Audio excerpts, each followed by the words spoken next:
Hello student, BSc secondary में start करने जा रहे हैं अपने बी पार्ट इसका बेटा। ठीक है, इसके साथ चालू करेंगे मीन वैल्यू थ्योरम। वो 7-8 दिन की ही कोर्स है इसका बेटा आपका। तो इस तरह 7-8 दिन में ये बुक्स कंप्लीट हो जाएगी आपकी उस हायर कैलकुलस की बेटा।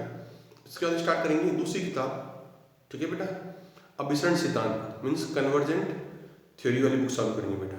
ठीक है, और दूसरे बैच में 2-3 दिन बाद में आपको बुक्स पार्शियल चालू कर दूंगा, ताकि इस महीने से पहले पहले आपका पेपर फर्स्ट और सेकंड कंप्लीट हो जाएगा, और जनवरी फरवरी 2 महीने में अपना ये पेपर से थर्ड जो है लास्ट वो कंप्लीट हो जाएगा। मतलब फरवरी तक अपना कोर्स आपको कंप्लीट कर दूंगा बेटा। अभी मैं आपको 80% कोर्स करा रहा हूँ, और जैसी सूचना मिलेगी सिलेबस आपसे तो और जब कम होगा तो और बाकी कम कर दूंगा बाद में बेटा। ठीक है, फिलहाल अपना 80% कोर्स चलता रहेगा हर बुक का बेटा।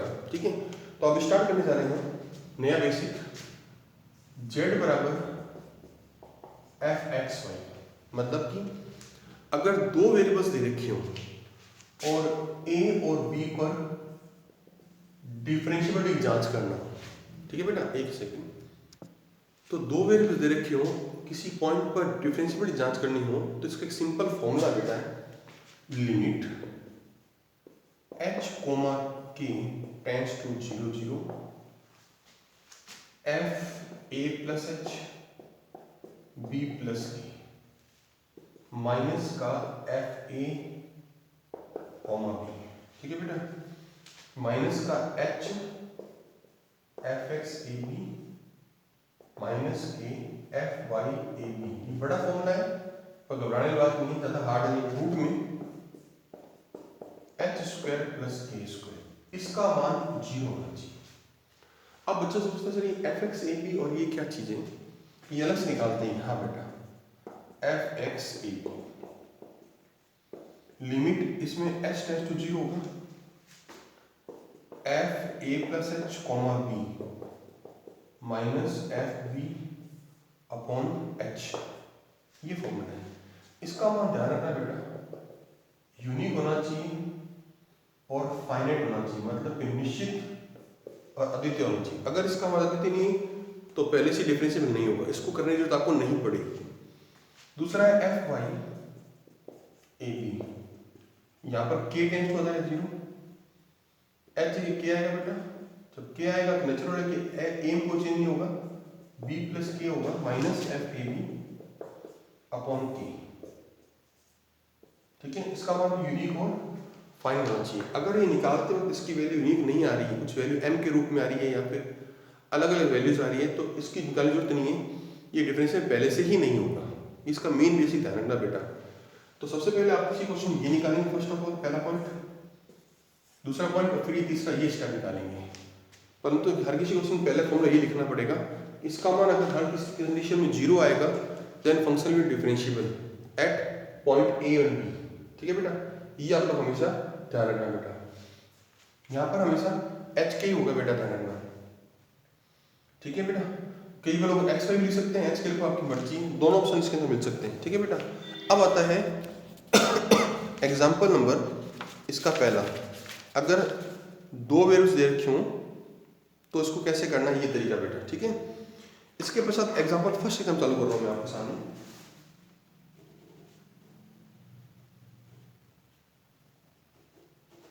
ठीक है बेटा, फर्स्ट एग्जाम्पल, आज थोड़ा कम ही एग्जाम कराऊंगा ताकि इसका प्रैक्टिस समझ में आ जाए करना क्या है बेटा, और कल थोड़ा स्पीड पकड़ लेंगे बेटा अपने कोर्स की।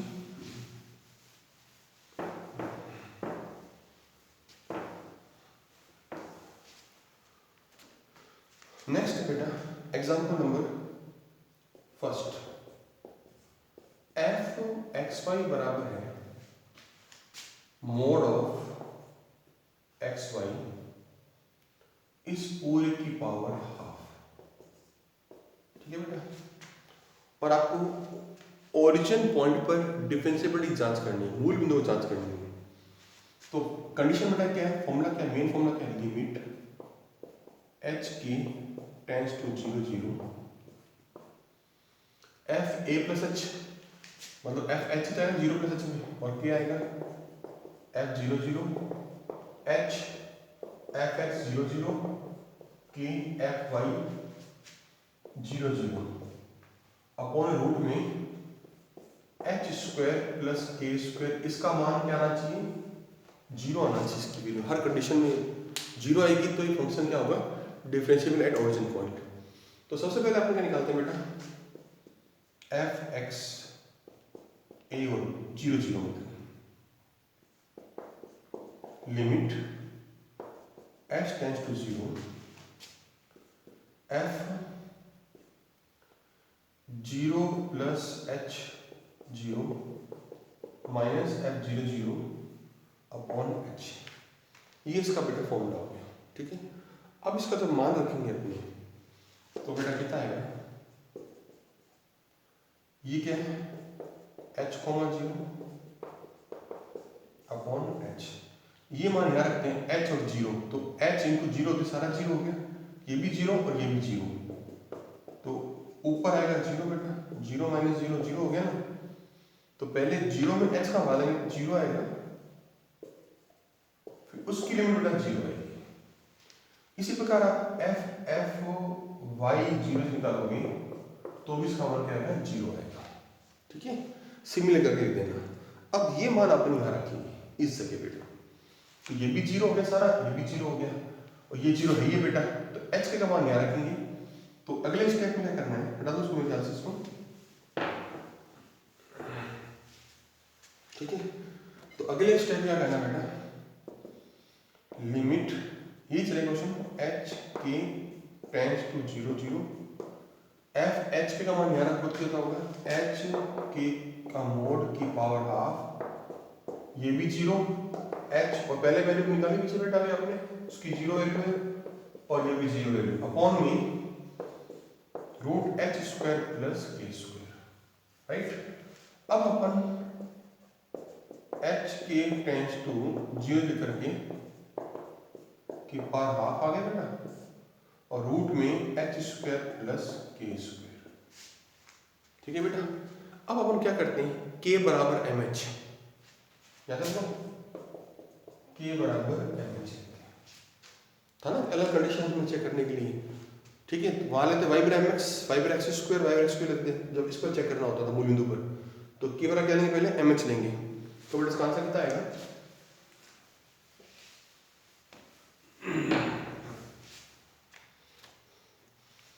Limit h tends to zero के बराबर एम एच, तो बेटा क्या होगा, एम एच इंटू एच का मोड की power half upon m square h square, ऊपर एच स्क्वायर बाहर निकालेंगे,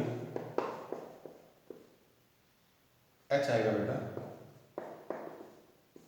नीचे एच,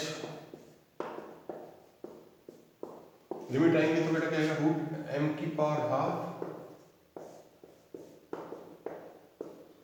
इस बिलोंग्स टू आर, मतलब रियल नंबर आएगा, पर ये वैल्यू यूनिक, इसकी वैल्यू हमेशा क्या आनी चाहिए, जीरो आनी चाहिए, इस पूरे की वैल्यू हमेशा क्या आनी चाहिए, इक्वल टू जीरो, तब डिफरेंशियल होता है, पर इक्वल टू जीरो नहीं है इसका मतलब डिफरेंशिएबल नहीं होगा। ठीक है बेटा, ये पहला आंसर आ गया। एग्जांपल नंबर दूसरा,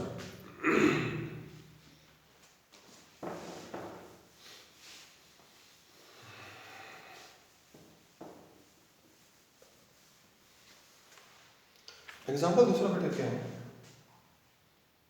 एफ एक्स वाई बराबर x square plus x y plus y square. ठीक है, मूल बिंदु पर जांच करना, test the differentiability at origin point. तो लिमिट एच के tends to zero zero, formula था बेटा एफ जीरो प्लस एच वो सेम आ जाएगा, f zero zero h into f x zero zero के इंटू एफ वाई रूट में h square plus k square. ठीक है बेटा, इसकी वैल्यू फाइंड करनी है, इसकी वैल्यू हमेशा जीरो होगी तो डिफरेंशिएबल होगा, अदरवाइज नहीं होगा। तो बेटा पहले हम क्या निकालते हैं, f x zero zero limit h tends to zero f zero plus h upon में ठीक है बेटा, एफ 0 0 तो बताइए आपको सारा जीरो हो जाएगा, एच रखो तो एच स्क्वायर, ये भी वाई जीरो हो गया, ये भी जीरो हो गया, तो आपको कितना है और बेटा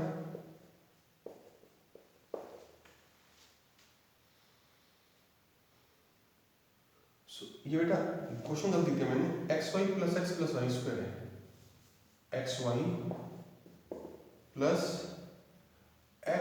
प्लस वाई, ये बेटा क्वेश्चन। तो एक्स रखेंगे, एक्स के लिए यहाँ वाई से जीरो रखेंगे तो ये भी जीरो, ये भी जीरो, ओनली फॉर ऊपर एच आएगा बेटा, नीचे कट गया 1 आएगा। इसी प्रकार आप बेटा इसमें एफ वाई जीरो रखते हैं,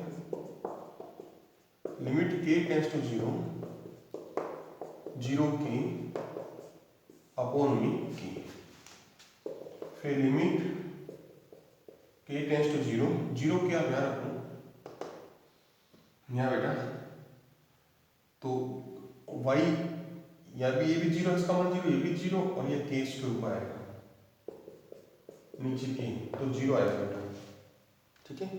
अब ये मान निकाल दो, और इसका मान क्या आना चाहिए, जीरो आना चाहिए, तो इसका मान एक आप यहाँ रख दीजिए और जीरो आप यहाँ रख दो, तो ये एक हो जाएगा बेटा, और ये जीरो होती सारा सारा जीरो हो जाएगा, तो ओनली पर ये आएगा क्वेश्चन में, राइट।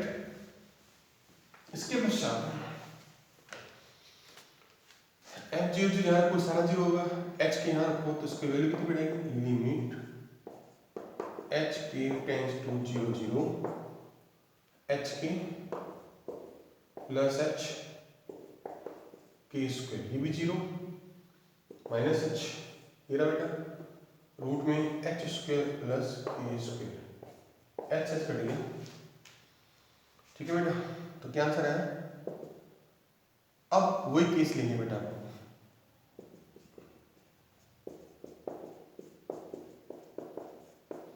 के कॉमन आ गया, एच प्लस के, ठीक है बेटा, अपॉन में root H square plus k square. अब आप दो तीन केस ले लो, के बराबर पहले एम एच लेते हैं बेटा इसके अंदर, वहां पर एक्स वाई था ना पिछले क्वेश्चन की ताऊ में आपकी, इसलिए यहाँ ये लिखा जा रहा है बेटा, तो केस फर्स्ट क्या होगा, के बराबर एम एच, यहाँ रखना बेटा एम एच,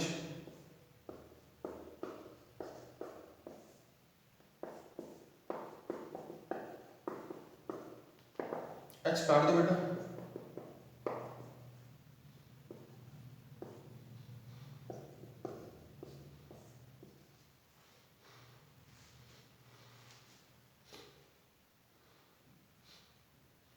ऊपर एच स्क्वायर आएगा बेटा, नीचे एच आएगा,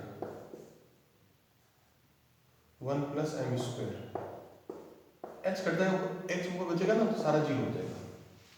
इस तरह तीन केस ले लेंगे बेटा आपने, पहला तो केस ये हो गया, दूसरा क्या लेंगे बेटा, दूसरा केस के बराबर एच स्क्वायर, और तीसरा के बराबर एच के, इन सभी में इसका मान क्या आएगा, जीरो आएगा। जब सभी केसेस में इसका मान जीरो होगा, इसका मतलब function will differentiable at origin, मतलब मूल बिंदु पर फलन अवकलन होगा। अगला कुछ थोड़ा बड़ा क्वेश्चन है बेटा, वो कवर नहीं कर पाएंगे आज, थोड़ा बेसिक रहा है मैंने, इसलिए थोड़ा कम कराऊंगा आज में, ताकि बेसिक स्ट्रॉन्ग हो जाए, तो आगे क्वेश्चन का ज़्यादा स्पीड से लेकर के कोर्स खत्म कर देंगे 2 दिन में बेटा।